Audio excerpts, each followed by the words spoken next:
concentrate on those most important things. That's the other thing. Prioritize your particular day. What are the 1 to 3 things you really need to nail? A lot of people avoid those because they may be painful. If it's a personnel issue or something else, and they go to other secondary activities and they get those done. And at the end of the day, those are done. But those other priority things are still hanging out there.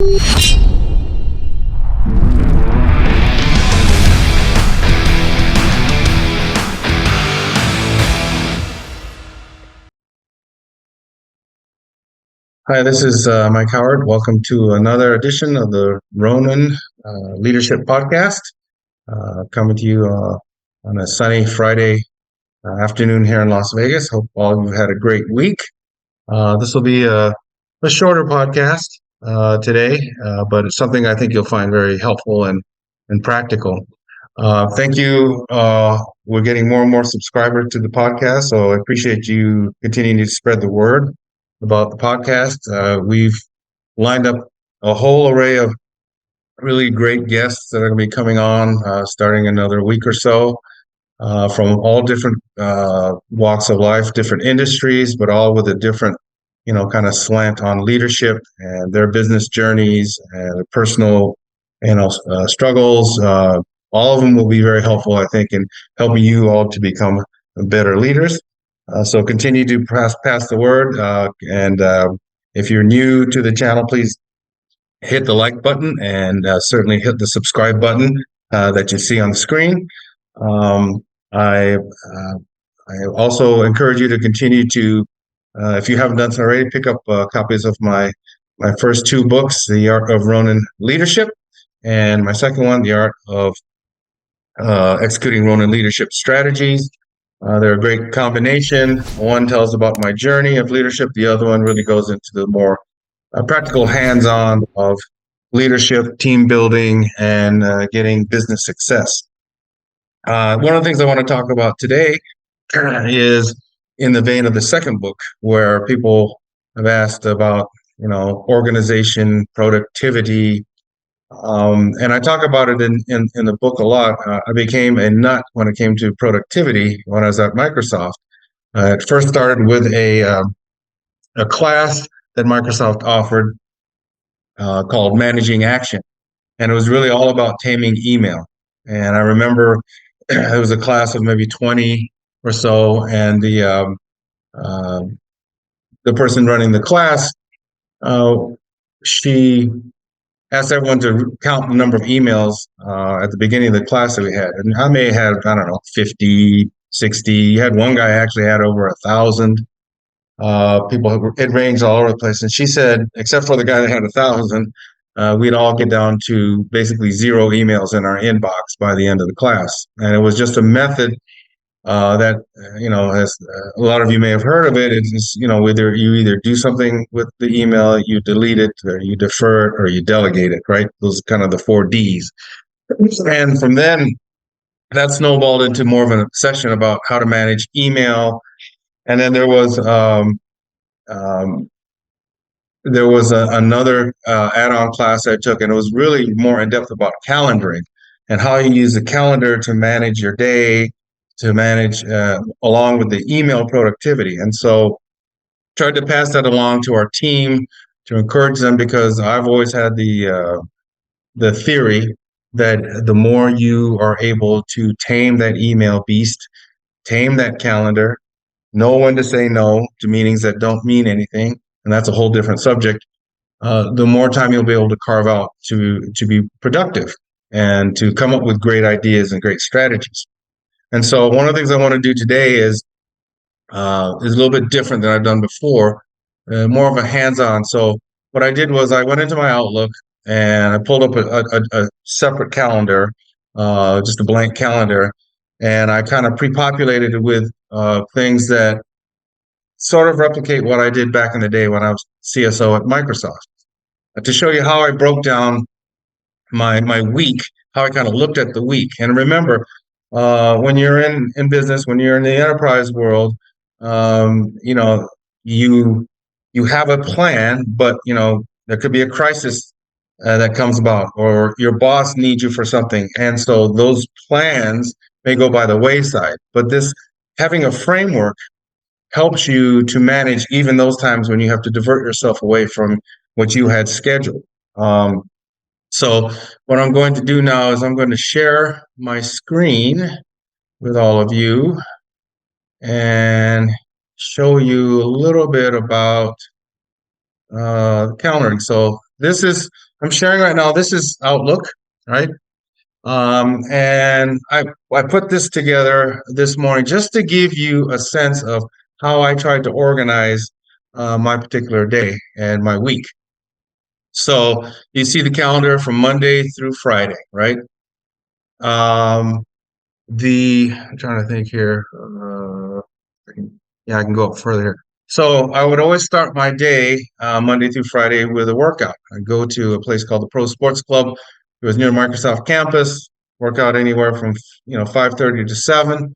Get the day started out right. Whatever your morning routine is, whether it's working out or just grabbing a cup of coffee, looking at email, whatever it is. For me, this worked for me, and that's got my day started off right. Um, and then one of the things that I recommend, and I learned this from reading a lot of books on productivity as well as taking some classes, is that you could be sitting in front of your computer from the time you come into work to the time you leave, other than going to meetings and just looking at email, get buried in email. So first thing I do is I carve out specific times of the day to read email. When I was at Microsoft, and again, this is subject to the boss calling me, balloon going up, there's been an explosion somewhere in the world, and we've got to do a crisis management team. But just say a normal day, uh, if there's such a thing as a normal day in the world that I was in, um, I would carve out usually 8 in the morning. Usually carve out about 20 to 30 minutes, go through email. So I would go, as you can see on the screen, 8 in the morning, 1 o'clock in the afternoon, and then 4 o'clock in the afternoon. And I would take the time to do what I just talked about. I would read the emails, and I would delegate it, or I would defer it. I would delete it, right? Um, or do something with it, take an action with it. I wouldn't just leave it sitting in the inbox. One of the things you can also do is think about making subfolders within Outlook. And I got that idea from reading a book on leadership where they talked about Bill Gates and how he had multiple computers or screens set up. But as incoming mail came in, he had set up folders and also rules that you can attach to those. So if it was coming from a particular person, that would go into that folder right away. It would not be in their inbox. So I would make folders like, for instance, uh, my boss, right? I'd have a specific folder for that person, for my boss, or from other higher ups, spouse, what have you. They would go into these folders, and you could see that I hadn't read them, but they would go in the folders. They're out of your your inbox, and that's one way to kind of get those things out of the way. Plus, those are also indicators of what's priority, right? Because a lot of times things that are in your inbox, they're not priority. People are sending you FYI stuff and blah blah blah. So having those folders gives you an ability to, as you start your email reading period, go through those first. Okay, because it's coming from my boss, I need to look at it, right? If it's coming from spouse or it's coming from my leadership team, I better be looking at that first, kind of say what's going on, right?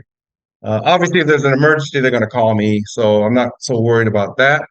But that gives you a way to prioritize, right? So carve out specific times of the day to do email. If you're like, for instance, or at Microsoft, we had shuttles that would take you from one building to the next, rather than you having to drive, find parking.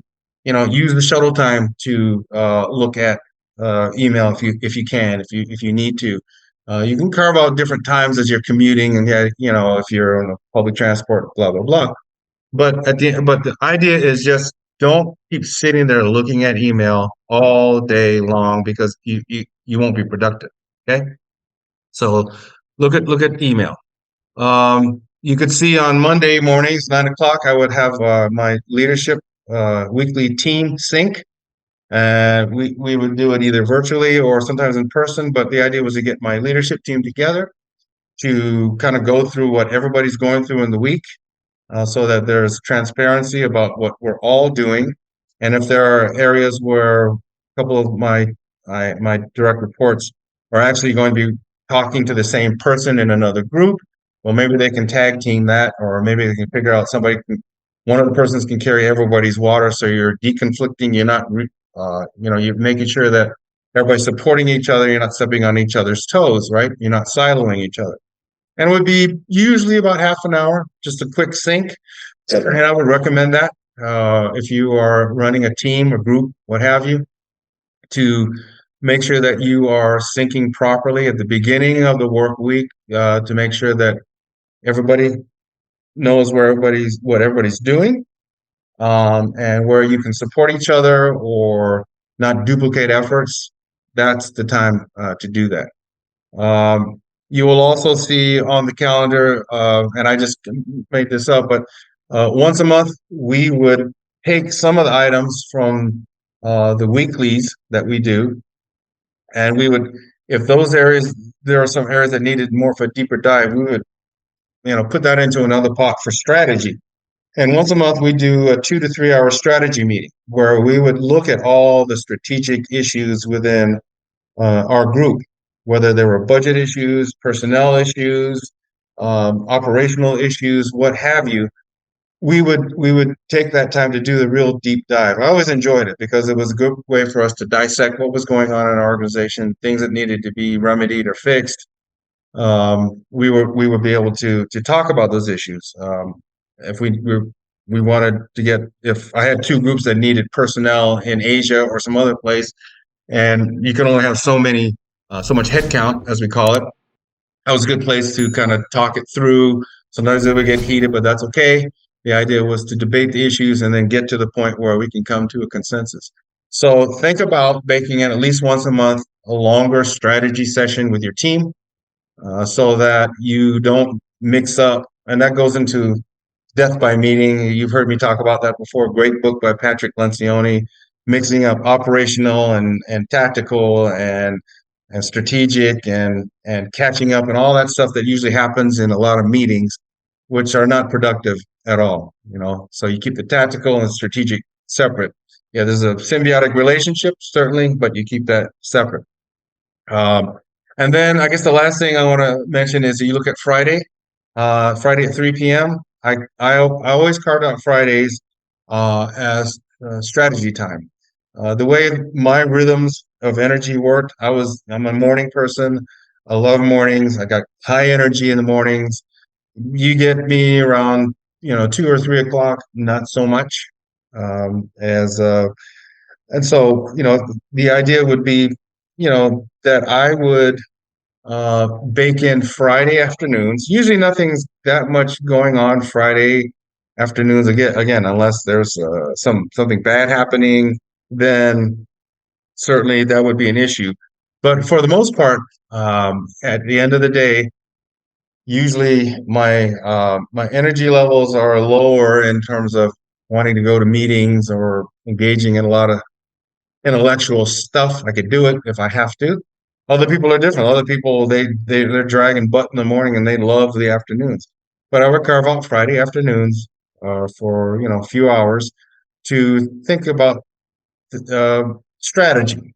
So how are we doing in our overall strategic plan as an organization?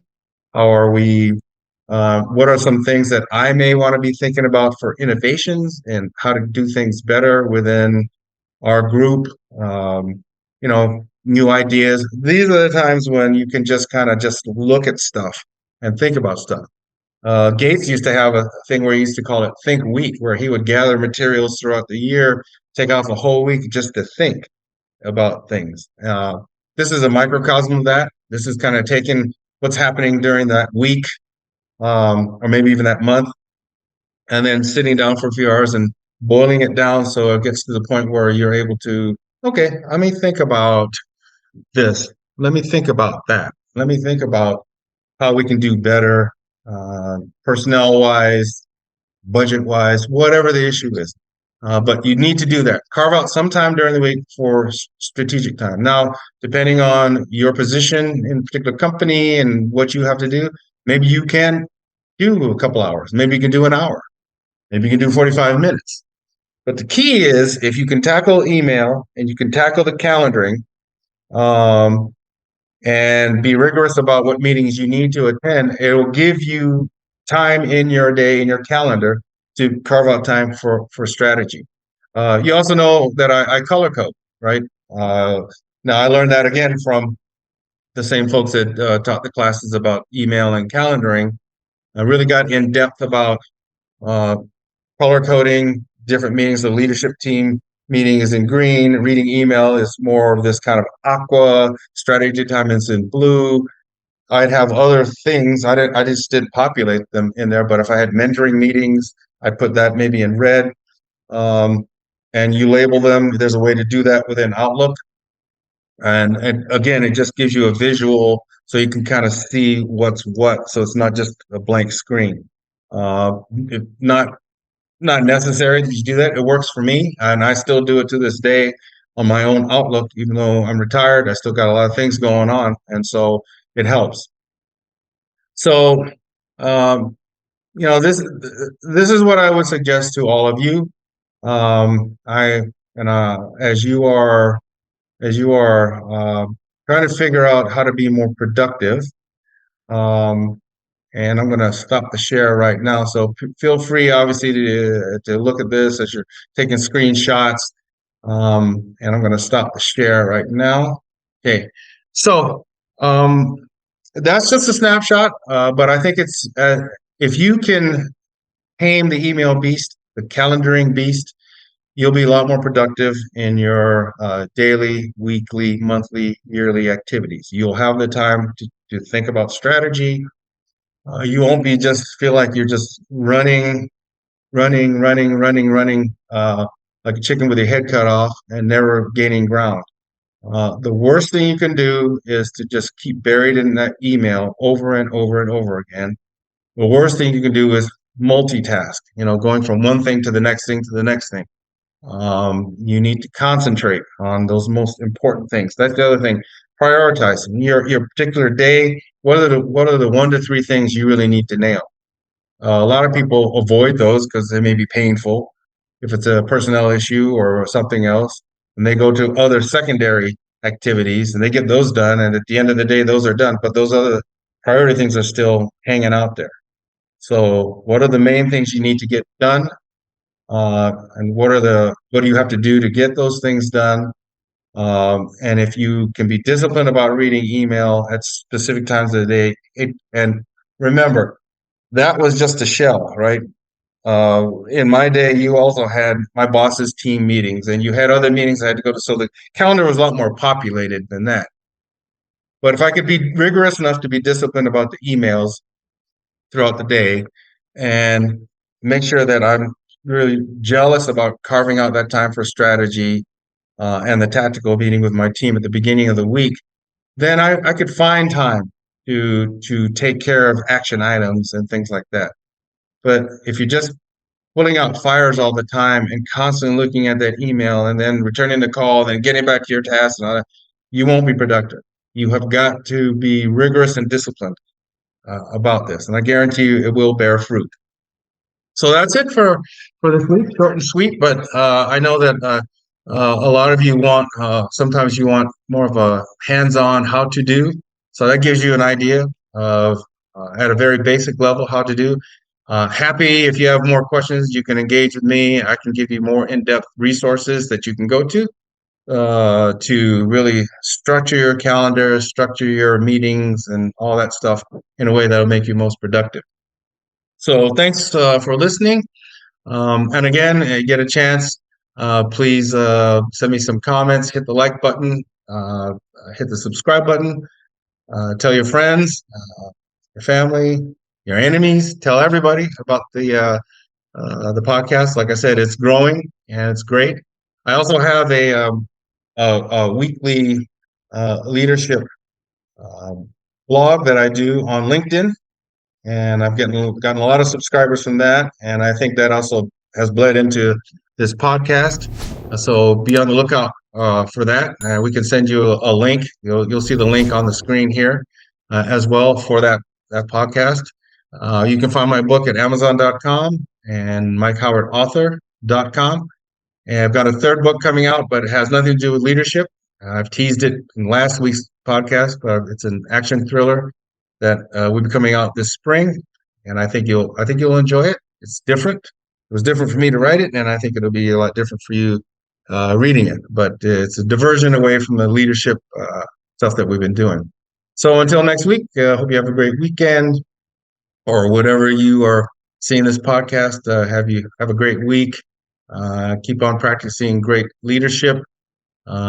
Stay humble, but stay hungry. And until next time, we'll talk to you soon.